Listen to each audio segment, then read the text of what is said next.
Most people think of the British royal family and picture King Charles, Prince William, or maybe even Harry and Meghan. But there's one royal who's flying under the radar, and living a life that's quietly outrageous. Princess Beatrice, daughter of Prince Andrew and granddaughter of Queen Elizabeth II, isn't making headlines daily, but don't let that fool you. Her life? It's stacked with wealth, privilege, and connections that most of us can't even imagine. From free palaces to Fashion Week front rows, Beatrice lives in a world that's practically untouchable. Want to know what it's really like to be her? Let's pull back the curtain. Section 1. Who is Princess Beatrice? Princess Beatrice Elizabeth Mary of York was born into royalty, literally. She's ninth in line to the British throne and the firstborn of Prince Andrew and Sarah Ferguson. But unlike her cousins William and Harry, she was never expected to be a full-time royal.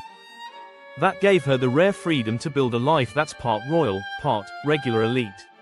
She grew up with all the perks of Windsor Castle, Balmoral holidays, and royal protection, but outside the brutal media spotlight. And even though she's not a working royal, she's still at every major family event, wearing a tiara, sitting front row, living that royal life. Section 2. The royal real estate. Princess Beatrice doesn't just live in any London apartment, she lives in St. James's Palace. That's one of the most historic royal residences in the UK, right in the heart of central London. She's reportedly lived there for years, and here's the kicker, she doesn't pay rent. It's a royal perk called Grace and Favour housing, basically a free luxury apartment because she's a member of the royal family.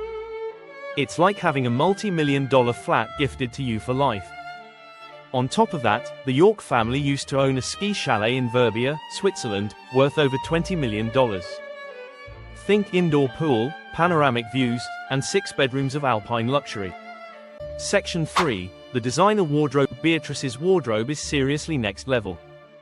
She's not just showing up in Zara or H&M. We're talking custom Gucci gowns, tailored Valentino coats, and vintage designer pieces pulled straight from royal archives. For her wedding, she wore a dress originally worn by the Queen in the 1960s, redesigned just for her. That's not something you buy off the rack. She's also a staple at major fashion events like London Fashion Week, where she's often photographed with top designers. And while royal rules mean she's technically not supposed to accept freebies, brands still find creative ways to get their clothes on royals.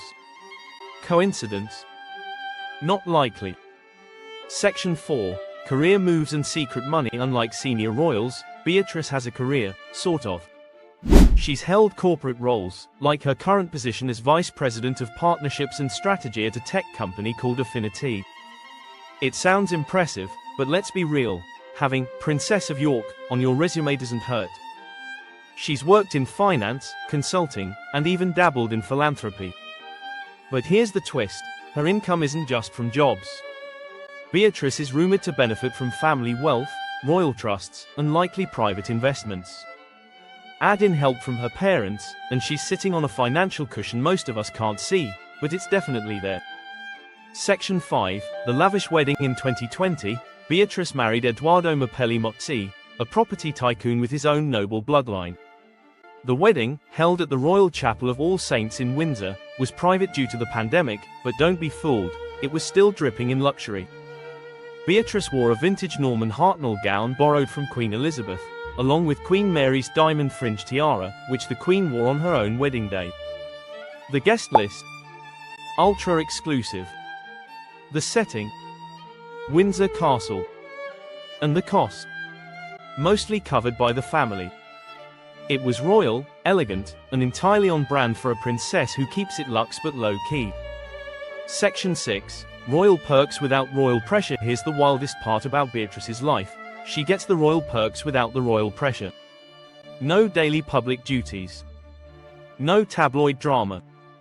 She still travels first class, attends royal ceremonies, and gets front row treatment at high society events, but doesn't have the constant spotlight like William and Kate. Beatrice can live lavishly, vacation freely, and keep her private life pretty private. She's managed to walk the royal line without being trapped by it. That's a rare balance, and honestly, kind of genius. She's royal enough to get the benefits, but far enough from the throne to dodge the scrutiny. So while everyone's busy watching Meghan and Harry or following Kate's every move, Princess Beatrice is living it up, quietly. Her lifestyle is the definition of stealth wealth, massive privilege, minimal headlines. She's got the palace, the designer clothes, the connections, and a life that runs on royal power without royal stress. Honestly, she might be the smartest royal of them all. What do you think? Would you trade places with Beatrice? Drop your thoughts in the comments, hit like if you're into royal lifestyles, and don't forget to subscribe. We've got more royal secrets coming your way.